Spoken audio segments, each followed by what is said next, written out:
The Glass Table Reckoning.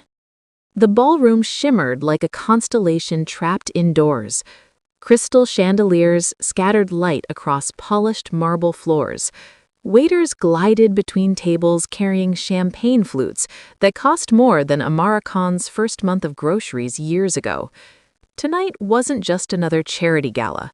It was the night she was finally stepping fully into Adrian Wolf's world, the world of old money, quiet power, and people who measured worth in lineage. Adrian squeezed her hand. "You okay?" She smiled.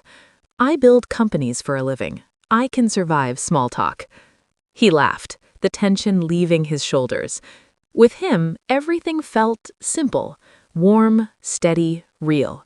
Nothing like the sharp edges of the room around them. They took their seats at the glass head table overlooking the city skyline.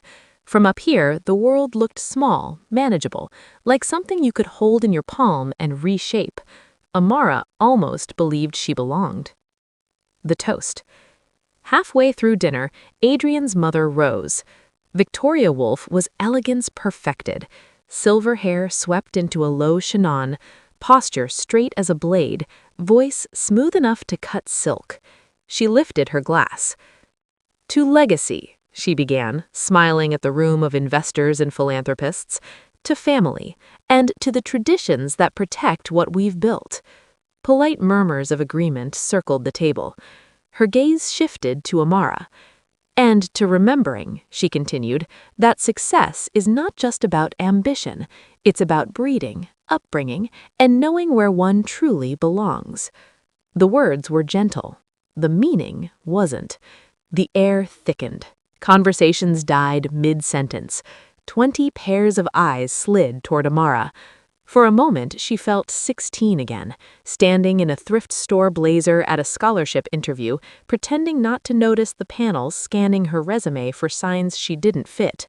Her pulse thudded in her ears. Adrian stiffened beside her. "Mom." Amara touched his arm lightly. She set her napkin down with deliberate care. Then she stood. "Thank you for the reminder," she said calmly, voice steady despite the heat in her chest. "Roots matter. They're the reason I work so hard to grow." Her smile was warm enough to confuse anyone looking for anger. She picked up her clutch. "Please excuse me, I have an early morning." And she walked out with her head high. The call. The night air outside was cool, the city humming below like electricity under skin. Her phone buzzed before she reached the car. Adrian. She let it ring. Instead, she dialed another number. "Farah," she said when her COO answered sleepily, "I need you to move our liquid assets out of Wolf Capital funds, all of them." Farah was silent for half a second, the length of time it took to realize this wasn't emotional impulse. "Understood," she said. "By morning?" "Before." Amara ended the call and leaned back in the seat. She wasn't angry anymore, just clear.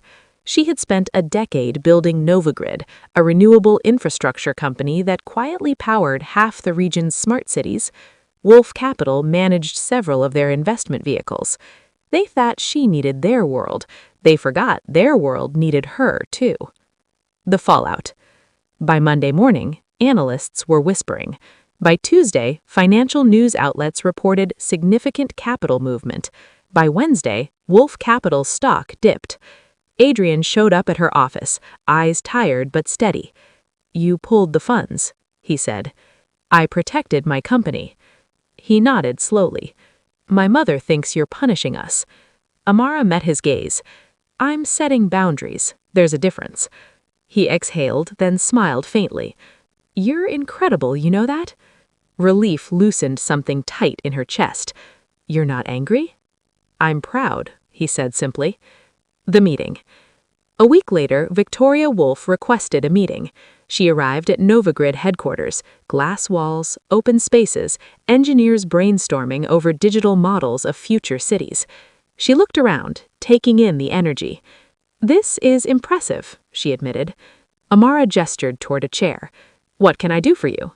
She hesitated, then spoke plainly. "I misjudged you. I thought ambition without pedigree meant instability. I was wrong." Silence settled between them, not hostile, just honest. I built everything I have because no one expected me to, Amara said. But respect is optional, not in my life, not in my business. Victoria nodded slowly. I see that now. The choice. That evening, Adrian took Amara to the rooftop of their favorite cafe, the one they'd gone to before either of them talked about family or money. The skyline glowed old at sunset. I'm leaving Wolf Capital, he said. She blinked. Adrian, you don't have to. I want to, he said. I don't want to inherit power. I want to build something with you. Emotion rose in her throat, suddenly and fierce. Are you sure? He smiled. Completely. 1 year later, Novagrid and Wolf Capital announced a joint sustainability fund, structured as equals, not hierarchy. At the launch event, Victoria Wolf raised another toast. To growth, she said, looking directly at Amara. The kind that comes from listening. This time, the room applauded. Amara felt Adrian's hand slip into hers, warm and steady. She realized the greatest victory wasn't the market rebound or the headlines. It was standing in a room that once doubted her, not to prove them wrong, but because she never needed their permission in the first place. The truth. Success hadn't changed where she came from. It changed how loudly the world had to listen. And respect, real respect, wasn't inherited. It was built, choice by choice, day by day, until even the highest glass tables reflected it back.